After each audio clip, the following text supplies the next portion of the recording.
Welcome back, ladies and gentlemen, to part 33 of Let's Play Pillars of Eternity. In the last part, we came to the Sanitarium and talked to Beligis for Alof and made him leave with her research behind. I wasn't exactly going to let him... I mean, I understand why he wanted to take it, but... I mean, sometimes you have to realize that... Sure. Tit for tat and all. She did us a service, we did her one. Now it's time to continue the search around the sanitarium, which... I mean, let's be honest, this ain't probably going to be one of the nicest trips we have. I want to go in there. It looks interesting. What's this, Ripley? Hail, traveler. A young Aldwyn woman traces her fingers across the spines of books in front of her. Row by row, her motion quick and skittish, like a bird's. She does not notice you until you are nearly upon her. Oh my, you startled me. Are you supposed to be in here? I'm investigating any suspicious activity in the sanitarium. Oh, I'm Master Azo's assistant. He'd know more about that, but he's in the middle of busy with some patients. You won't be able to see him until he comes out of the patient ward. If there's nothing else, I need to get back to work. Is Azo busy with patients, or is he running some sort of experiment? I'm just an assistant. It's not my place to gossip. I'm sorry. How do I get to the patient ward? Only Master Azo has access. I guess Head Warden Elfman does too, but he's, you know, a statue now. What do you do here? I mostly help Master Azo set up his and clean his equipment. I also keep his office organized, since he's too busy to do it himself. I'm looking for an expert on awakenings. Me, I'm just a Master Azo assistant, but there's a visiting scholar from Riverview here named Bloodseek. She claims to know about them. Well, you're pretty fucking useless.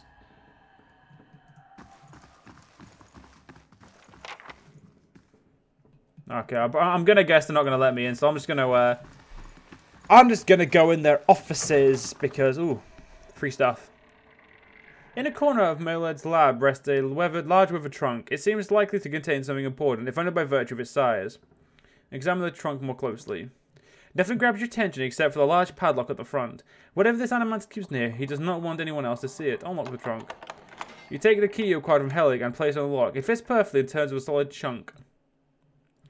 The trunk holds no grimoires or treasures. Instead, you find yourself staring into the feral gaze of a toothy maw of a twisted, monstrous creature. Its humanoid form has been overwhelmed by bony angles and terrible claws.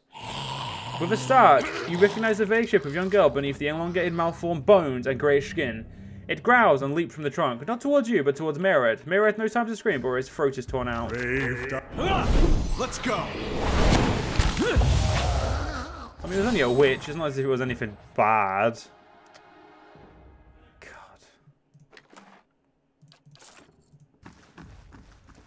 Ooh.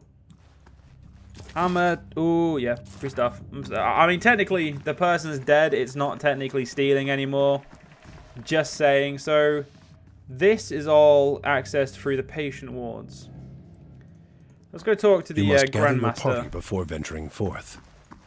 Must I grab my pie before venturing forth? Thank you for telling me, game, for the upteenth time. When I want your opinion, game, I'll fucking ask for it. Anyway, let's go talk to this lovely statue, who's probably going to give me an opinion, that bastard. Hail and well met. Have you learned anything of interest? Maybe. Is Cademan Urzo running experiments on the patients here? Experiments? Cademan Urzo is in charge of patients' welfare now. He's not authorized to run any more experiments. I am disappointed in Cademan. I had hoped he would be the one to guide your inquiry. He'll be in his office, or in the patient wards. I'm granting you immediate access so you can find him. No doubt you will wish to speak with him further on the matter. And I am for one, curious of what he might have to say. Tread carefully in the wards. There are a few dangerous cases. I would also ask that you do your best not to agitate the patients. They've had enough trouble as it is. So, don't stab them to death for loot. That's what I'm hearing, but it's not what I'm going to do. Like, if I go near them and that somehow upsets them, I'm going to stab them to death. Just saying.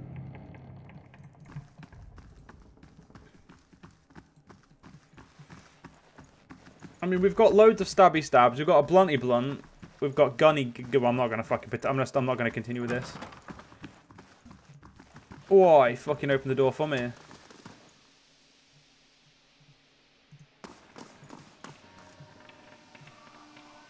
A curved spine twists this woman's posture forward. Her greasy hair draped over her large eyes like veins. She smiles at you. You must be visiting someone. Then, noting your appearance, she adds, a friendly visit, I hope? What do you know about this Animancer Azo? Oh, I like him very much. Many Animancers could care less about their patients. Look at us like vermin for their experiments, but Master Azo treats us like humans, even the very sick. You can tell he does this to help people. He's helped me understand a great deal about myself, and I know he's done the same for others. It's too bad what they did to him. He hides it well, but I know he's affected by it. What happened to him? Her eyes dart back and forth, and her voice lowers just above a whisper. They don't like to talk about it, but there was an accident. He was said to be one of the brightest in Deerwood. That was his reputation here, and that was what brought me to seek treatment. People say it was his ego that drove him to try and solve the legacy, but that's hogwash. Even if he was a bit of a showman, he loves his homeland. He thought he could help. He wasn't one to speak of his work. Suspected his colleagues might have tried to steal it, but he told me once that he'd figured out a way to create a soul. Not a soul exactly, mind you. How did he put it? A proxy, I think he called it. Had some machine that drew energy out of the very ether. Can you imagine? The point is, it was going to help with the legacy. It was going to make Hollowborn into something easier to love and care for. Gods know that's something we need. Do you know what they call his empty little babies in Andra's gift? No, tell me. They call them boys, because so many of them are found floating face down in the water. These are mad times.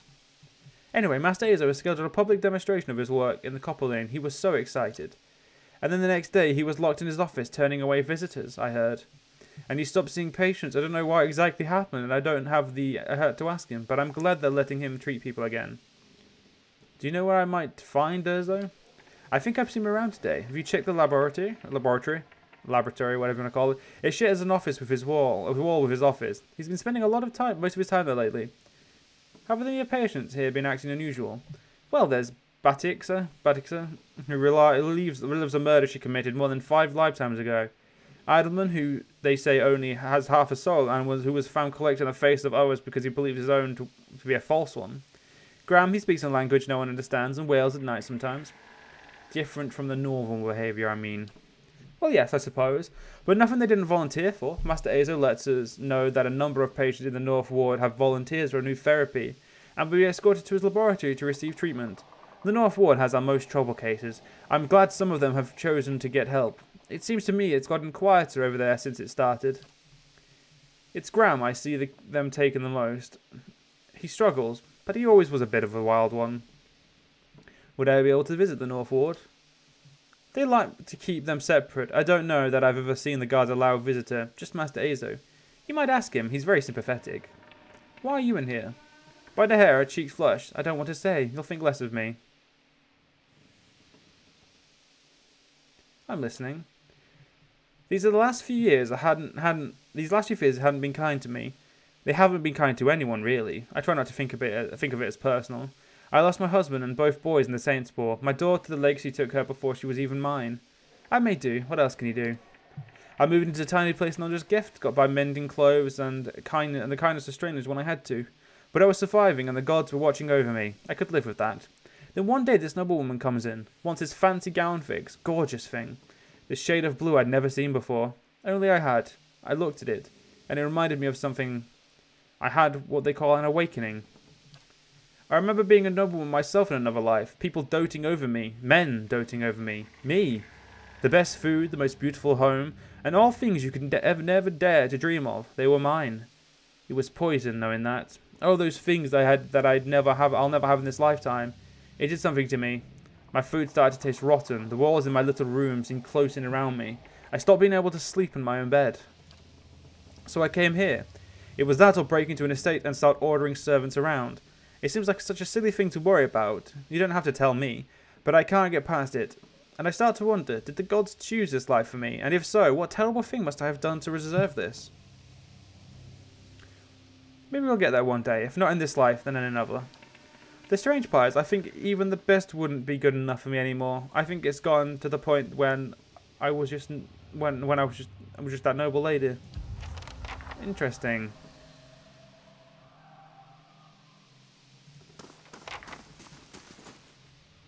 I'm gonna see if anyone's got names so I can talk to them. A flesh construct. That's interesting.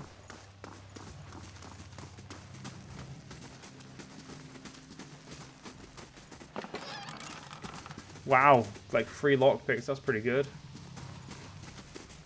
Nothing up here. Well, nothing this side.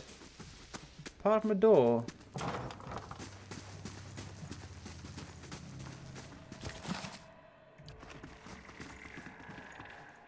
I shall be discreet. I mean, if I'm going to steal, I've got to do it quietly, Anna. So what's over here? Just some copper. I like how taking just copper isn't considered stealing, but taking anything else, like, nope, you're stealing. What you doing? Keep your distance. Wasn't a cell back there? We've had incidents when people got too close. Aw, not attacking me. These flesh constructs are fucking weird.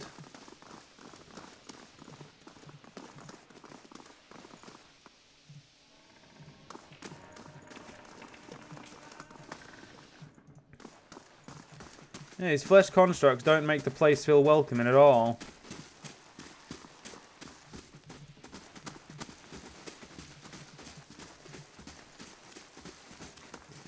Yeah, if they've just got the name Patient, they're definitely not going to be useful to me. Yeah, we got a good bit of knowledge out of that one woman, so that was good. Seemed relatively sane. Well, relatively speaking, obviously. She definitely was not sane, but...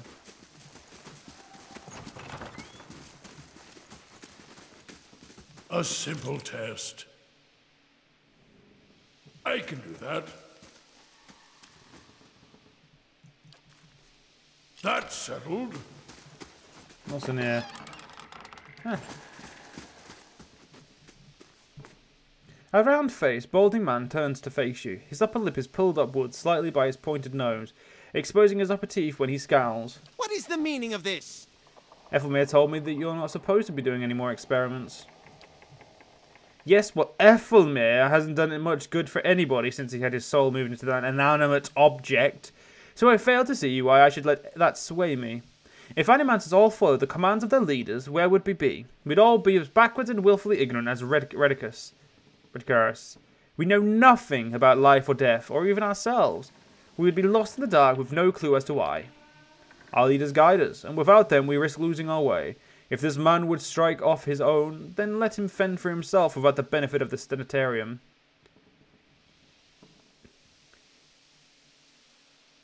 It seems to me like we're still in the dark. Is that a reason to stop trying? Shall we remain in the dark until the end of time and have the last breath of the last person alive be breathed in ignorance? The gods want us to know. The clues are all around us. In understanding these truths, we honor their creation. Who will solve Widwen's legacy? Some church? Some warrior? It will be an animancer, or it will be no one at all. Have you tried your experiments on any other subjects? I have, yes. No point in lying about it now that Ethelmere is involved. I had some volunteers from our patients and a few brave souls came forward. I was very close at one time to a breakthrough. They understood that. They understood the sacrifice would mean something. I heard you were demoted. How did it happen? His nostrils flare, and he bares his upper lip teeth more broadly. That's none of your concern. Did one of the others put you up to this? Adamir, that smug weasel. Things went wrong. Everything. I don't know how. I'll never know. He spits on the floor as if to remove a bitter taste from his mouth. I'd like access to the North Ward. Out of the question. Those patients are in isolation for a reason.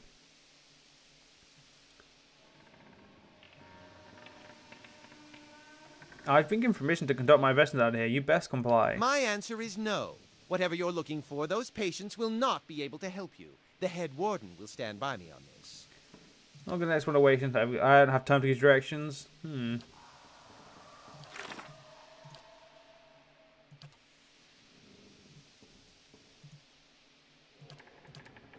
I have no clue which actual quest I'm doing here.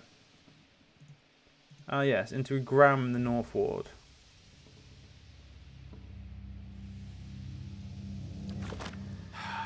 What is it now? She's a patient! That blazing woman knows nothing of the nature of my experiments. He balls up his fists and digs his teeth into his index finger. A growl simmering beneath his breath and a deep scowl compressing his face. Fine. Speak to them for all the good it'll do you. I'm sure the discussions will be fascinating. He pulls a heavy key from one of his pockets and nearly slams it down on the floor before handing it to you. Thanks, dickhead. Jesus, some people, ladies and gentlemen, are wankers.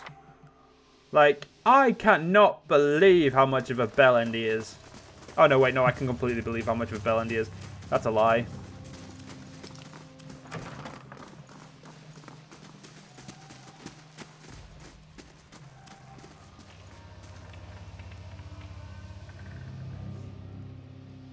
This is my face, tell me.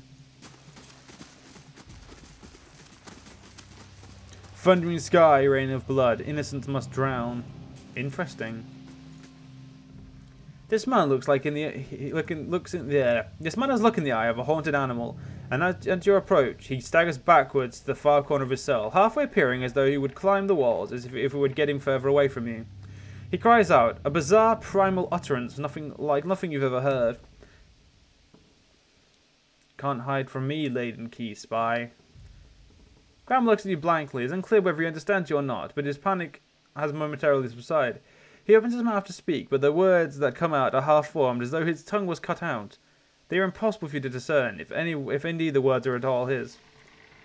The mutilations of animancy, crueler than any torture, to disfigure the soul, let us return the favour to the animancers of this shit heap. Freyal said you will be treated by Cade Menezo. He looks at you with uncertainty, slowly, tentatively. He steps close to the front of the cell, and as he does, for the first time, you can perceive his soul linger within your ken. It is misshapen, as though maimed by some jagged instrument, and a large expanse of it has been gouged entirely. You feel no barriers of resistance. If you wanted to, you could look further into Ram's soul. I'll peer into the soul. You project outward toward the main soul in front of you, merging with it. Its confusion and fear becoming yours as it whisks you into its depth. You're in a cell. You're in your cell. A key turns. The door creaks open and on neglected hinges. They come to you in waves, incomplete, broken, fearful. Standing at the door is a rotund, balding man. His upper teeth and pointy nose remind you of a rat. He beckons, apologetic. You don't want to go. Anything else?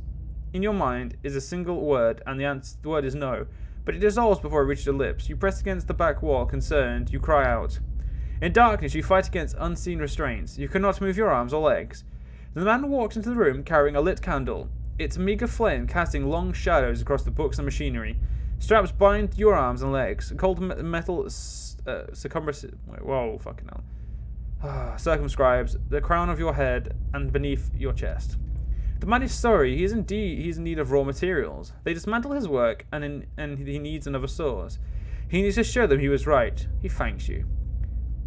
Then he turns a knob, and you feel yourself begin to crack from within, and you feel pieces of you torn away, like having your insides chewed by a horde of rats, and you are screaming a scream you can barely hear. Let's continue. Another night, heavy footsteps out your door, coming for you. You look through a slit in your door. The flesh giant, the artificial being, just outside, but facing left, facing at the end of the hall. The boy there. The boy looks with interest at the giant, and then collapses to the floor like a shed snakeskin. The giant convulses for a moment, then rights itself, turns away and leaves. Decoupled from Graham's soul. Graham looks at you, still wide-eyed about something, but somehow more present. He nods at you, then walks back to the end of his cell.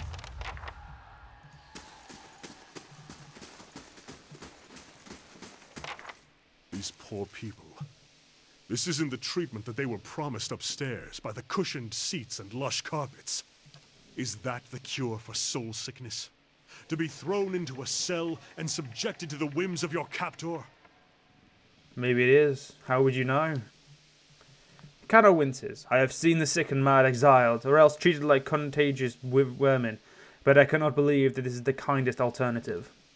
But if all were treated like this, the Sanitarium would never survive. What did these patients do to warrant such conditions?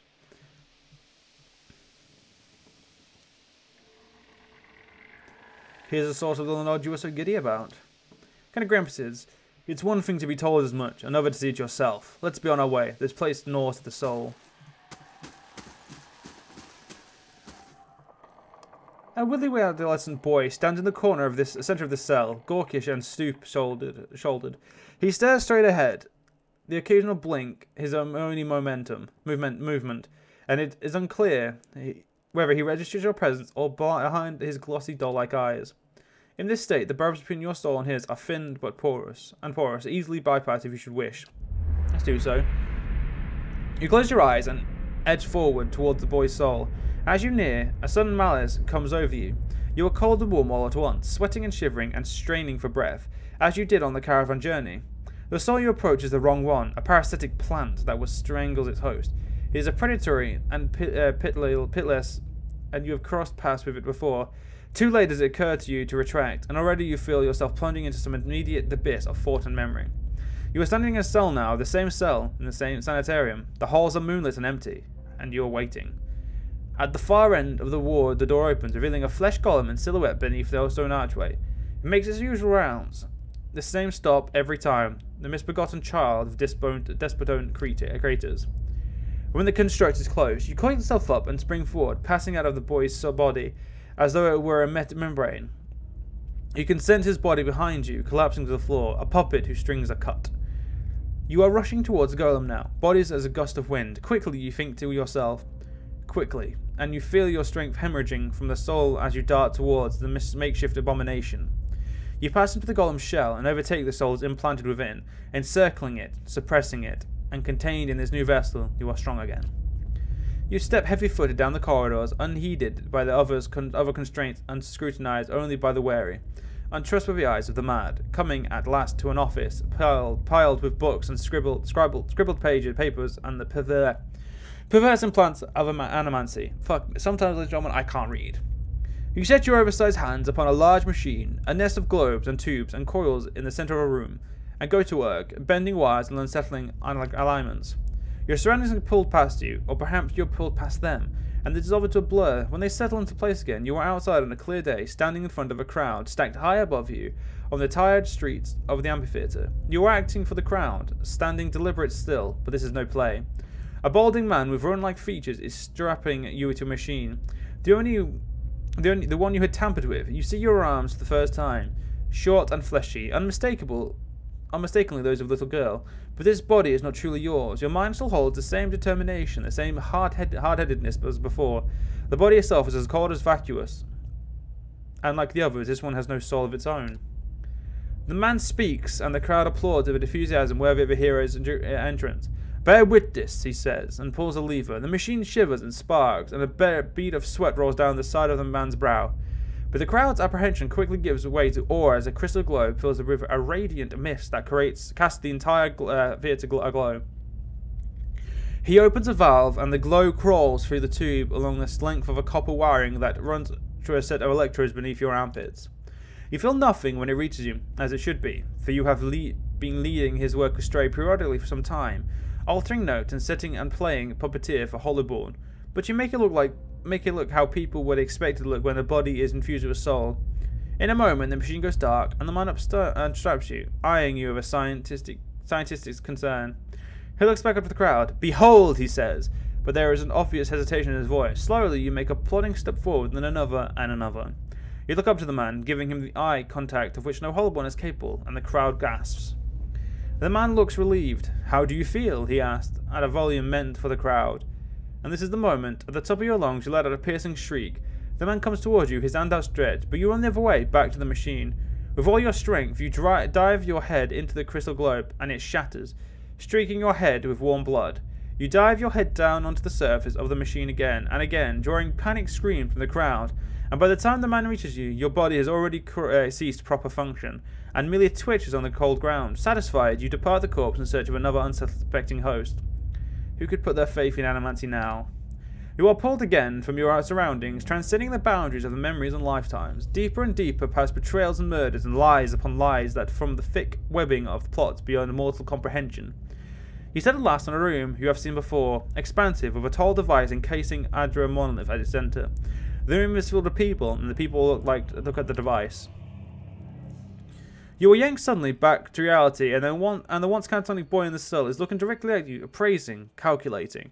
There is no mistaking now that it is the soul of the man who caused your awakening that gazes from the borrowed husk.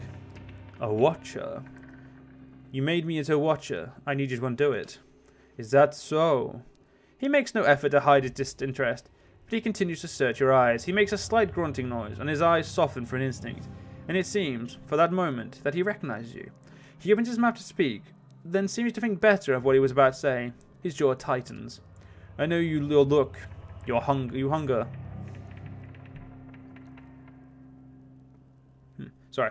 Hunger for answers that elude you. It gnaws at your soul. It usurps your your reason for being. You are like everyone. I will help you let go. He dodges backwards with startling grace, putting himself out of reach. On his face there is no malice, only the dispassion of a farmer putting down a sick animal. Then suddenly he slumps forward.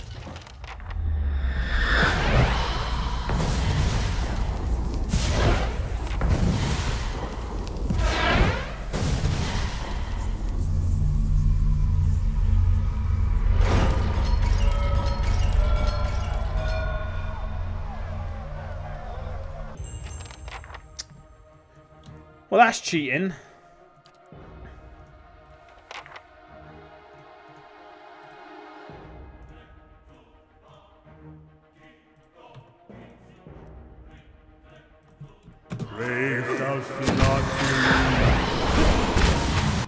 Right, I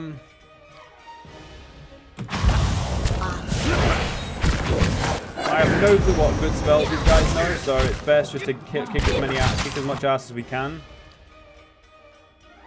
Which, again, is an obvious statement, really, but sometimes it just needs to be said.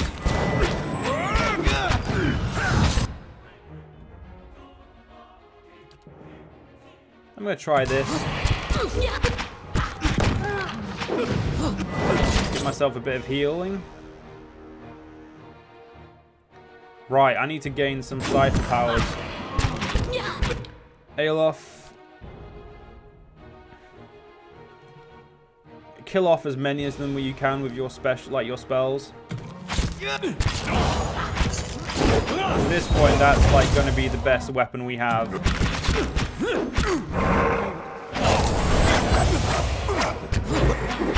That was not what I was expecting, but okay. So, Crazed Patient next for me.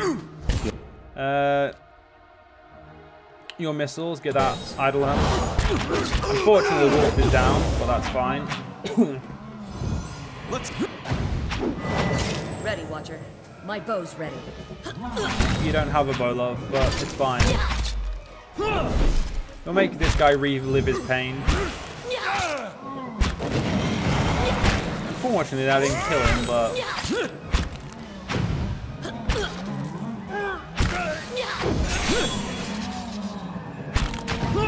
there we go. Summoning, sorry, summoning shit a little bit too late there.